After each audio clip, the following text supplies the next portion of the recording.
같이 보는데 그러면 비생물적 요소는 그래. 그러면 우리가 알고 있는 생물적인 요소를 얘네들 사이에 상호관계를 볼 거야 라고 해서 자 그랬을 때 어떤 생태계가 있어. 거기에 벼가 있어.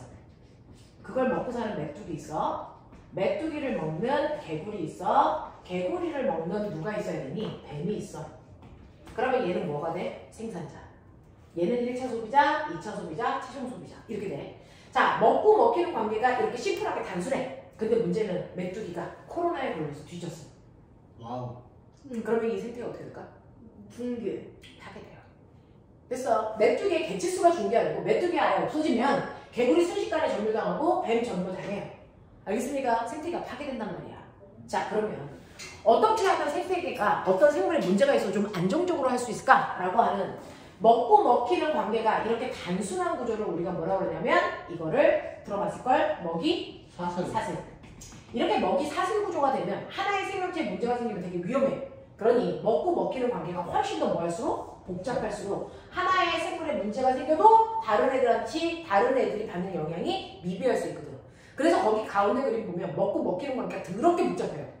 이렇게 그 복잡하게 그려진 걸 뭐라 그러니? 복잡한 생태. 먹이 그물. 알겠어? 먹이 사슬이 아닌 무슨 상태? 먹이 그물. 이렇게 되면 그 중에서 날씨가 하나가 뜯어져도 멀쩡하거든요. 그래서 생태계는 저번 시간에도 얘기한 것처럼 생물들의 종류가 뭐할수록 다양할수록 안정적이다.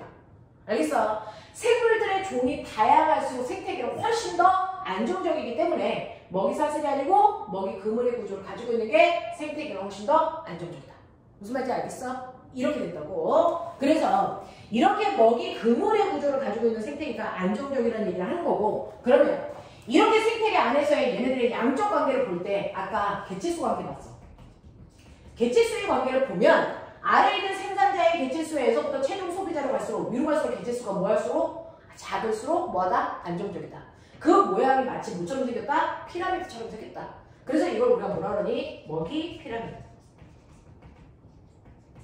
이렇게 먹이 피라미드의 개체수의 구조를 가지고 있는 생태계가 가장 안정적이야. 알겠어? 네. 그래서 이 구조를 갖는 게 가장 안정적인데 그러면 이 먹이 피라미드의 형태를 띠고 있는 건 뭐가 있을까? 개체수 말고? 라고 하는 거죠.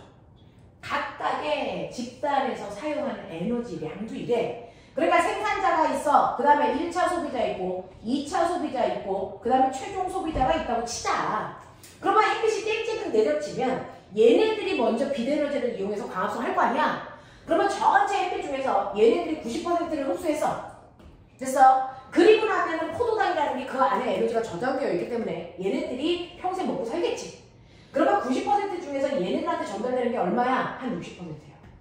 40%고 그 다음에 10%고 이렇게 전달돼.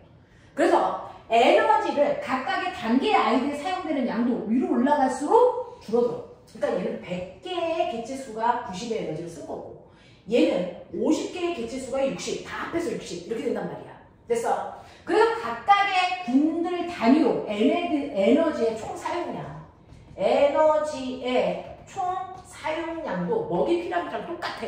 근데 오늘은 역피라미드가 있어. 뭐가 있냐면 한 개체당 사용한 에너지량 이건 반대야. 그러니까 얘는 개체수 100개가 90을 쓴 거잖아. 그럼 한 개는 9밖에 안 쓴 거야. 맞아? 한 개체가 쓰는 에너지는 9밖에 안 돼. 9가 아니지. 0.9밖에 안 돼. 죽고 싶냐? 100분의 92가 하나가 쓴 게 0.9밖에 안 되잖아. 그쵸. 근데 얘는 50개가 60을 쓴 거야. 그러면 얘는 한 개체가 쓴 게 얼마야? 1.2야. 알겠어? 이런 식으로 각각의 개체군이 아니고 한 개체당 사용한 에너지량은 효율성은 위로 갈수록 더 높아진다. 역피라미드라고. 됐어? 그래서 너네가 보고 있는 거기에 있는 중간 304페이지에 보면 에너지의 흐름입니다. 에너지는요. 태양에서부터 생산자를 통해서 최종 소비자 쪽으로 에너지를 이렇게 무르듯이 흘러.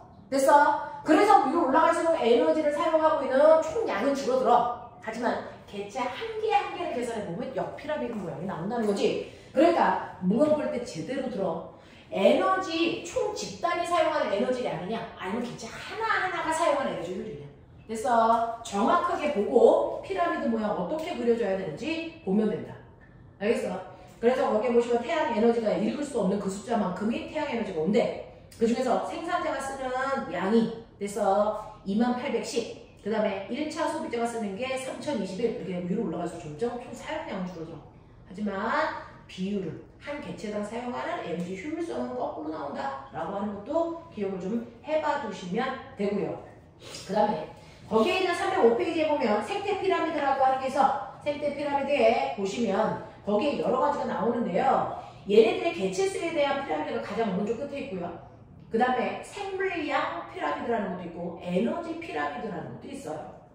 되겠어? 자, 그 중에서 생물량이라는 건 개체수를 얘기하는 거고요. 그래서 개체수에 해당되는 거고 그 다음에 여기서 생물량 피라미드의 퍼센트 이거에 비해서 이거 몇 개. 그래서 개체수의 비율을 얘기하는 게 생물량이고 그 다음에 에너지량 이런 것들 다 피라미드로 그리면 이런 모습이 된다는 걸 기억해두면 된다. 자, 그러면 생태계 평형이 유지된다는 건 개체수의 변화 없이 안정적인 환경을 유지한다는 건데 먹이 사슬보다 먹이 그물이 훨씬 더 안정적인 형태를 띠고 있다는 거 이해하시면서 맨 밑에 예 그림이 나오죠. 아까 얘기했어요. 1차 소비자의 문제가 일시적으로 발생을 하면 그래서 2차 소비자와 그 밑에 있는 생산자의 숫자가 어떻게 바뀔지를 그림을 찾는 거. 그래서 가장 왼쪽에 있는 그림이 평형 상태일 때야. 그리고 나서 두 번째 그림이 얘가 문제가 발생했어. 이거거든요. 거기 그림 보면 1차 소비자의 양이 급격히 늘어났어. 그러면 순간 어떤 변화가 있을까? 그래서 세 번째 그림 찾는 게 시험 문제야. 알겠어? 1차 소비자 양이 늘어나면 생산자 양이 뭐하니? 감소하겠죠. 그리고 1차가 늘어나니까 2차와 3차가 늘어나겠죠. 이렇게 돼서 불균형한 모습이 되면 생태계의 불균형이 일어나서 그래서 생태계의 개체 수가 다시 바뀌게 돼요. 그 과정을 통해서 최종적으로 다시 원래 상태로 돌아간다는 얘기야. 근데 원래 상태로 돌아갈 때 처음의 크기보다는 생태계에 있는 생물들의 양이 처음보다는 감소한 상태의 균형을 유지한다. 뭐 이런 얘기를 하고 있어. 맞아. 그래서 이거 단계별로 아이들의 개체수의 변화를 정확하게 찾아낼 수 있느냐라고 하는 게 문제의 핵심 포인트. 넘겨. 306페이지. 자, 그러면 여기에서 뭐가 있냐면 사슴 개체수의 변화가 있어요. 사슴 개체수의 변화가 있는데 늑대 사냥을 맨 처음에 늑대가 사슴을 잡아먹잖아. 그러니까 사람들이 사슴은 예쁘고 늑대는 안 이쁘니까 저 늑대 새끼 없애자. 그래서 늑대 사냥을 허가했어요. 그래서 사람들이 늑대를 사냥하기 시작합니다. 그럼 개체수가 급격히 뭐합니까? 줄어들겠죠. 그래서 늑대의 개체수가 전면은 나가지 않지만 최소한으로 줄어. 그럼 늑대가 없어지면 사슴의 개체수가 얼마나 늘어나겠냐. 그러면 사슴의 개체수가 늘어나면 어떤 일이 발생할까? 사슴이 1차 소비자야. 그럼 어떻게 되니? 식물, 생산자 개체수가 확 줄어. 그래서 풀들이 다 줄어버려. 그럼 풀들이 줄으면 생태계의 구조가 파괴가 되는 거거든. 그래서 그 생태계가 파괴가 된다고. 그래서 그 다음부터는 늑대 사냥을 다시 금지. 이렇게 해서 안정을 찾아가는. 됐어? 그래서 우리가 인위적으로 어떤 개체수를 줄이거나 늘리는 건 사실은 그거는 그 생태계에 문제가 반드시 발생한다는 거야. 그래서 한번 이런 것들도 있었다라고 하는 거고요. 환경변화 생태계 평형인데 안정된 생태계에서는 환경변화가 일어나 일시적으로 생태계의 종류와 개체수가 변하더라도 사실은 대부분 생태계는 다시 회복하려는 능력을 가지고 있어요. 스스로 자생작용을 가지고 있다 그랬어요. 그래서 돌아가려고 합니다. 근데 문제는 있습니다. 돌아갈 수 있는 어떤 한계 이상을 벗어나면 안 된다는 거지.